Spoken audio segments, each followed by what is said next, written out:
Love will bring a strong man to his knees. Love will make a tough guy cry at his pillow. Love will take a rough, resilient woman and bring her to her knees. Love will make you do things that you said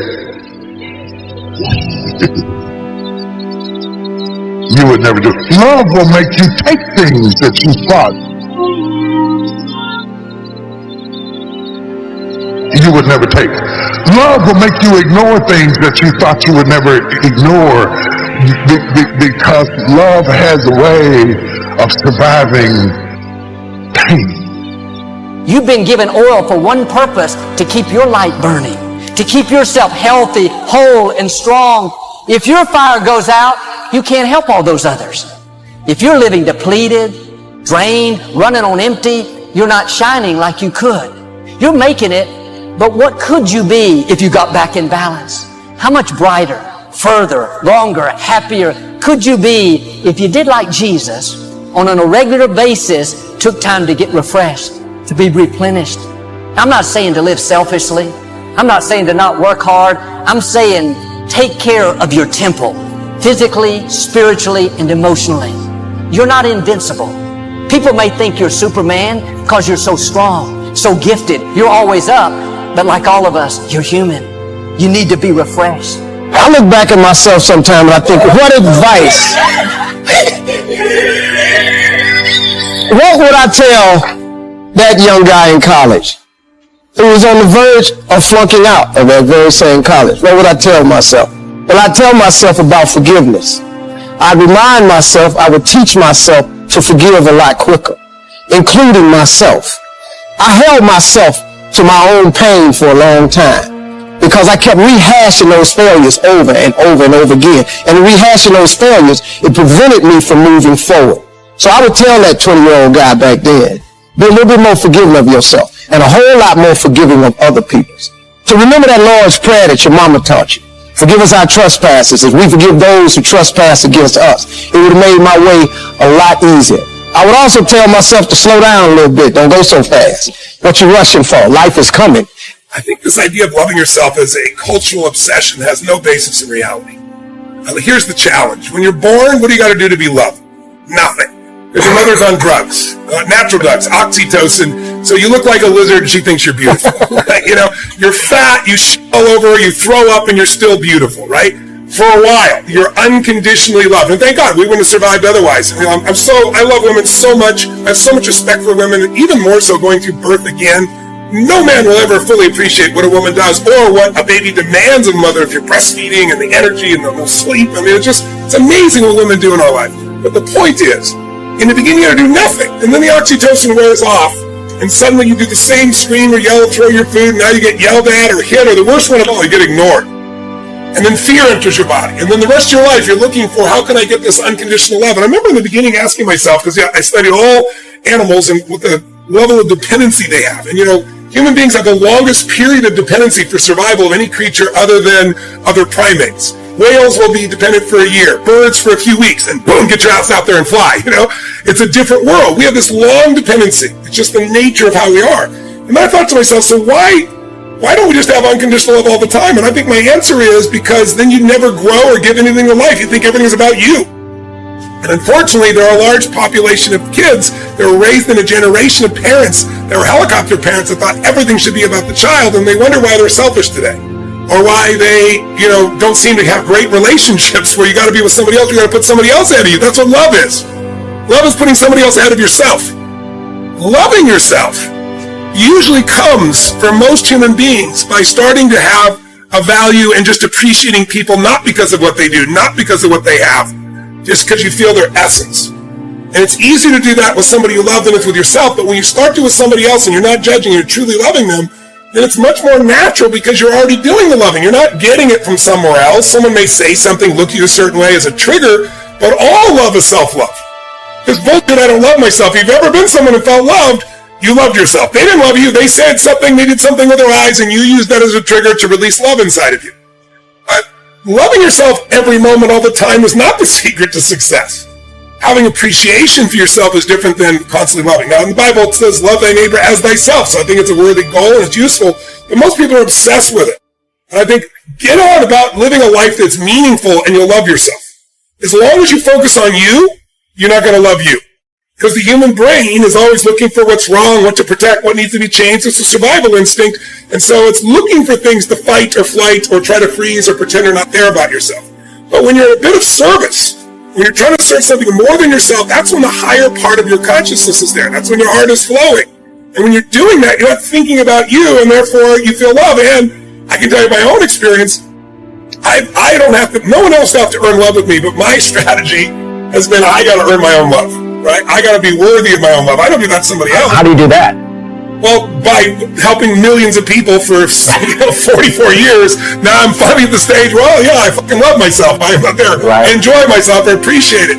But along the way, I've always earned it. Now, I don't think that's necessarily healthy or not, but I like what it's done with me. If I know people that just think they're God's gift at creation, and they don't add any value to any other human being, and they're assholes to be around. They love themselves. So I would challenge that whole belief system. I'd say it's appreciating yourself. It's loving the people around you. And the more you can unconditionally love others, the more you'll unconditionally love yourself. But trying to start with yourself when you're not doing it with others, forget it. It'll never happen. One of my favorite protocols is the daily nature walk. I love walking in the woods. I often listen to audiobooks in the woods. I call it reading while walking. Reading while walking. So I go to this place. It's sort of my creative forest. There's not a lot of people in there, and I walk for 1 hour. I breathe in the air. I look at the lush scenery. I listen to a different audiobook. It's almost like a walking meditation as well. Sometimes I don't listen to an audiobook, and I just walk, and I touch the earth. It's almost like I'm thanking the earth, connecting with the soil. Yes, I'm wearing shoes. I don't want to get too esoteric here, but there's a lot of really good research saying if you want to boost your immune system, you want to boost your happiness, you want to release serotonin and dopamine, you want to release the fear hormone called cortisol, walk in nature. And so when I walk, I connect with nature. Happiness is one of the most studied areas of human endeavor in the history of the world. I mean, when you look at psychology and you look at philosophy, this is all I've been talking about for literally centuries. It's unbelievable. So we figured out the basics of happiness. It's that sometimes common sense isn't common practice. So people struggle for no reason. I mean, look at what we know about happiness. We know basically happiness usually comes from an orientation towards the world in which we look at the past, the present, and the future in specific ways. We often tend to look at the past with gratitude and with fond recollection. Even if there were struggles, challenges, suffering, turmoil, we find our places in the past and we feel a sense of acceptance about the past. It happened. It's good. All things were as they were, and today they are as they shall be. And it's being okay with wherever the past is, finding a peace, an acceptance, and a gratitude there allows us to be a little more free in the present. And being in the present, what makes us happy? Being engaged in whatever we are really doing. I mean, really engaged in it, mentally engaged in what we are doing each day. Where we're challenging ourselves just a little bit, where we're finding something we're passionate about, interested in, and challenging ourselves to bring our full conscious presence to the moment, to develop awareness, right? Almost all spiritual sort of texts and teachers and trainers, always trying to help people become just more present in the moment, more accepting of the world as it is, but here. The power of now stuff, right? It's like, get here, be engaged, be present with the moment. And then, with the future, it's all about anticipating with excitement what's to come in the future. Even if the future is scary, even if there's still going to be hardship, because there will be, even if there's going to be struggle, yep, there will be too. But finding your marks, what are you excited about for tomorrow? And if you can't find anything to be excited about tomorrow, that has nothing to do with the reality of tomorrow. It has to do with your mindset. You've poisoned yourself in pools of pessimism for so long that you've drowned yourself of hope, that you've forgotten that there is magic to life, that there is something tomorrow. You could find something. Even if tomorrow you're just going to say, you know what? Tomorrow I'm going to get up, I'm going to feel better. I'm just going to decide to be. Be excited about that. Tomorrow I'm going to go do something nice for somebody. Tomorrow I'm going to get focused on this one project I've been waiting to do. Tomorrow I'm going to make the damn bed. Whatever it is, find something to be excited about for tomorrow. That's the basics of everything we know about your emotional world and your mental world of happiness. So simple, right? Be accepting at peace with the past. Be present and engaged here in the present, and be excited, anticipate something for the future. So me and Jada was reflecting about love. And I asked her, I said, what did she think was, one of the biggest revelations that she had about love? She said that you cannot make a person happy. And I thought that was a real deep idea. You can make a person smile, you can make a person feel good, you can make a person laugh, but whether or not a person is happy is deeply and totally and utterly out of your control. I remember the day I retired. I literally said to Jada, that's it. I retire. I retire from trying to make you happy. I need you to go make yourself happy and just prove to me that it's even possible. And after we cracked the hell up, we started talking about, we came into this false romantic concept that somehow when we got married that we would become one. And what we realized is that we were two completely separate people on two completely separate individual journeys, and that we were choosing to walk our separate journeys together. But her happiness was her responsibility, and my happiness was my responsibility. And we decided that we were going to find our individual, internal, private, separate joy. And then we were going to present ourselves to the relationship and to each other already happy, not coming to each other begging with our empty cups out, demanding that she fill my cup and demanding that she meet my needs. Unfair, and it's kind of unrealistic and can be destructive to place the responsibility for your happiness on anybody other than yourself. I have a philosophy about long-term relationships that isn't discussed very often. So for those of my friends that are in one that's, I don't know how long, but for some people long-term's a year, right? But for those of us that are in long-term relationships, I get asked often on shows, hey, what are one of the keys that I would not normally hear about that create a relationship that is still doing what you said earlier, which is so wonderful, where there really is this observation, there's separation, there's growth happening. And so there's all these things they say in the long term. Be honest with one another, be trustworthy, make sure you're communicating. One of the things that I find with my friends and I who have had long-term, really good relationships is physical intimacy still. And real attraction to one another physically. If everyone says, I want to marry my best friend, which you do, but you have a lot of friends, and you don't need to be married to all of them. And one of the things I see in relationships is they start out where there's this physical chemistry, and I know relationships ebbs and flow. I'm not just talking about sex. I'm referring to physical, touching, and intimacy. When I was dating Christiana, her dad was older than her mother, and it was his second marriage. His first wife had died of cancer. And oftentimes in second marriages, I see people kind of know the second time around, maybe the mistakes they made the first time. In his case, his wife had actually passed away. But when I would date her, I would often pick her up. And when you'd walk up to their home, their front door, and I'd knock to come get her, you could see into their living room. And my family didn't have this. My parents have their own dynamic. But I would go to the front door, and more times than not, Matthew, more times than not every time, on a Saturday night I'd come to pick up my girlfriend for a date, I could look into the living room and the TV would be off.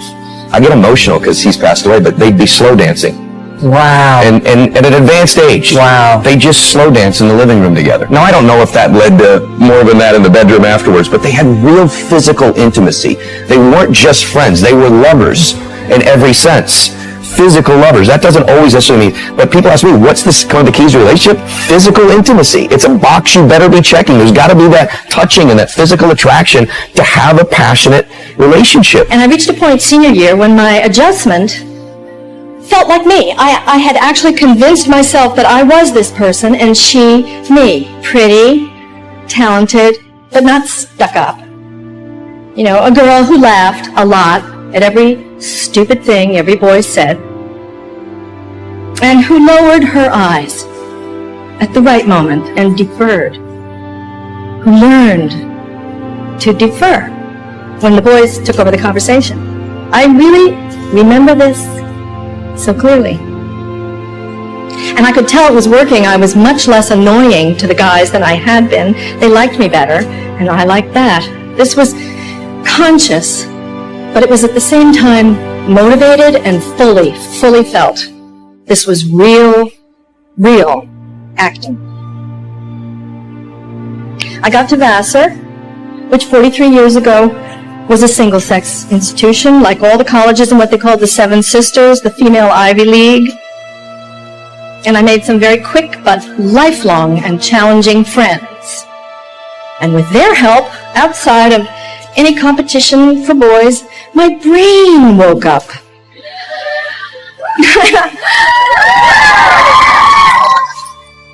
I got up and I got outside myself and I found myself again. I didn't have to pretend. I could be goofy, vehement, aggressive, and slovenly, and open, and funny, and tough, and my friends let me.